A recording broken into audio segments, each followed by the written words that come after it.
KNO gi maikei Thadourakpa clarification katanga si January gi tang kungani to English ngani gi kunga taruk ki myam da tentak na thamjagi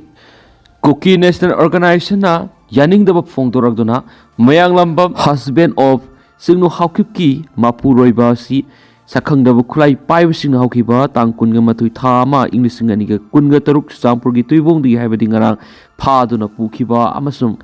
KNO and tuibong DHQ na Mark sangakpada permission piki haibigi matangda clarification tarakli makoina sengdolagduna makhatana hairi madudi organization asina mahakna haibidi laikhidraba Mayanglambam husband of singo haukipna mahakna visit taramba si mak aikhoi knowledge leiti madu natana mahakpu hatpada aikhoi involve tawde haiba wapham asini Amaramdana Mayanglambam Rishikanta sing mihat ki mayokta hauzuk lamdamadong ki miyamna kaksing khunau lamkhaida Lambi thingbigi khongjang sangsin bawkhre makhata wa karamba akanba khongjang natrakana karamba phiret larok pagdegi habadu mayam punna makhata ngangaminasi ngasi Thadourakpa media release amada Thadou NP Manipur gi maikaidigi Thadourakpada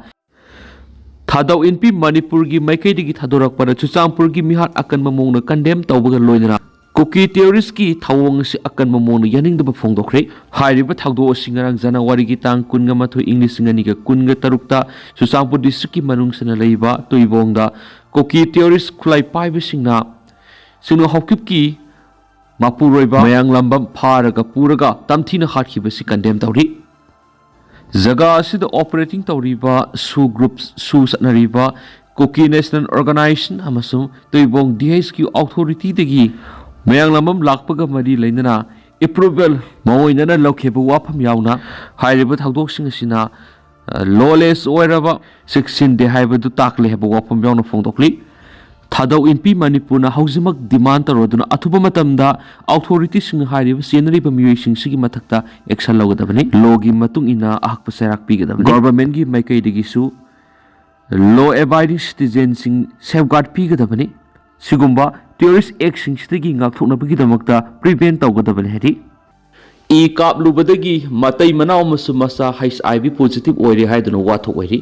Jharkhand gi West Singabum da leiba Sadar Hospital e kaplubadagi matai manaw masumako gi masanu pa ahal HIV positive oire haiduna state asida sauna wathok oiri victim gi imung manung da phongdokhibada kumja inglising ani ka kunga humdagi January thada no PSC Saiba sa Sadar Hospital da C section gi kuthang da anga pokhi maduda e ka hena satpadi gi hospital asigi blood bank tagi lawduna e kapki masigi matung da no PSC anirak subo oina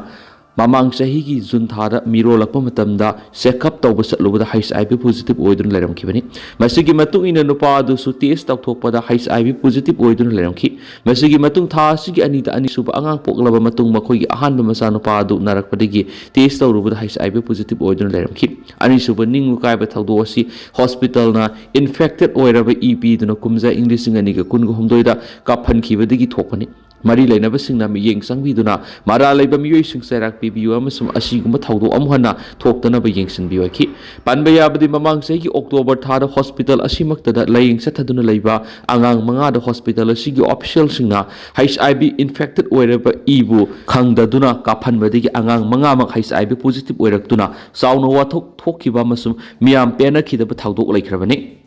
Hanubi hatpagi case ta mayano pa phari Singjamai police station ki manung sanba Singjamai oinam thingel dagi masagi sai humdraga nipan surabi oinam ningol thoibi allies pisaksa hatpagi case ka mari lenana mayano pa police ta phari case adura singnabadagi phagalaba mayano pa dugi maming Sorendrajit oinam sai kunthra apokpa oinam santa kawi oinam thingel dagi ni case adugo mari lenana singnabadagi Singjamai police station ngarang numidang phagalaba Sorendrajit ngarang duty magistrate ki mamana puthoklaba matungna January kunthra phawba numit 10 ni police custody remand lauthakre hari oinam ningol thoibi ngarang mahak masagi yumgi imungda singnaningai oiba mong siduna leramkhibani Sorendrajit asi laikhidraba nupi edugo yamna naksinana loinabani haina pawgi likhun singna hari Nakalamoramna laikhidrabi oinam ningol thoibi gi haksang adu ngarang rims mokta executive magistrate yauna video coverage tawraga postmortem dokre postmortem tawraba matungna haksang adu rims mokta thamkhre hayeng makha tana aroiba matham ngam pangthokna bagi damak claim tawrabi yahidi Kuki na Minister ahum NPP na ani P na pataksili. Manipur hauzik lairiba animated suspension na sigi mahuta athuba matamda center na popular lenga ama semlaklaba EI haibigi thazaba lainabadagi BJP gi MLA kya na Minister phangna bohona rakpaga loinana Kuki jausingi maikaidigi semlakadoriba anauba popular lenga aduda Minister ahum P na center gi lusingwa singna taksili. Amaram NDA gi partner amasu oiriba Manipur lairiba BJP gi lenga ku saugatuna lakliba MLA Taruk Lairiba National People Party NPP gi Maikai de Gisu Party de Gisu Party is the Minister and PB na Union Home Minister Amit Shah thingjinkhre hari BJP gi masin chat pa MLA khara na pauksi man hai center gi lusingba sing na Manipur da hauzik lairiba president rule sahi ama mapung pharagadaba February 30 phau gi mamangda anauba popular lenga ama sungsoi soidana semgani habi gi thajaba piduna lakli Center ki lusingba singna pirak liba thajaba dugi matungina athuba matamda Manipur popular government ama semlakani habigi thajaba BJP gi MLA khudingmak lairi haba wapham MLA singa duna thamlaki Manipur da hauzik lairiba 12 suba Manipur Legislative Assembly asida lairiba maitai naga Kuki Muslim gi MLA punamangna animated suspension gi mohuta anauba popular government ama semba pamli handakta New Delhi da BJP gi anauba President Nitin Nabin Khanba masum nauna sar sinabigi thoram na saruk yaruba BJP Manipur Pradesh ki thawu busingi makedigi center ki lusingba singda Manipur anauba popular government ama CM gi matang na wari sanabda center ki lusingba singna sungsoi soidana Manipur popular lenga ama CM lagan habigi thaja pirakhi hari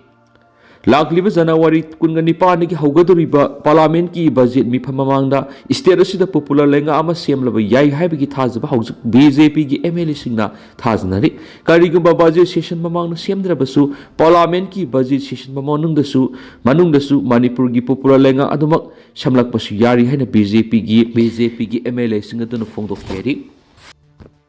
pokpaga Aadhaar enroll tawba yaragani Manipur gi Governor Ajay Kumar Balana ngarang state level birth registration based Aadhaar enrollment BRBA service loan sokri logbawana pangthok pathoram amada BRBAE service loan sokibani BRBAE 60 masi pok padigi sahi manga phawgi manungda leba angang singbu civil registration 16 dagi phangba child birth registration number sijinaduna Aadhaar registration link tawgadoribani civil registration number si mobile application child enrollment light client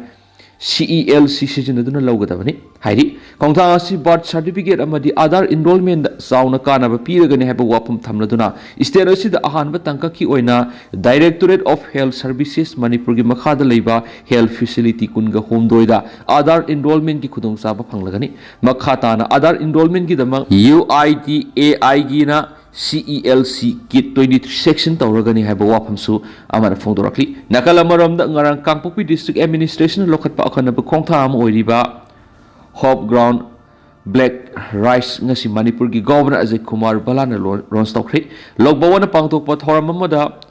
Hope Ground Black Rice adu launch tawkhibani hari statehood der BJP MLA hum kaktam lakhi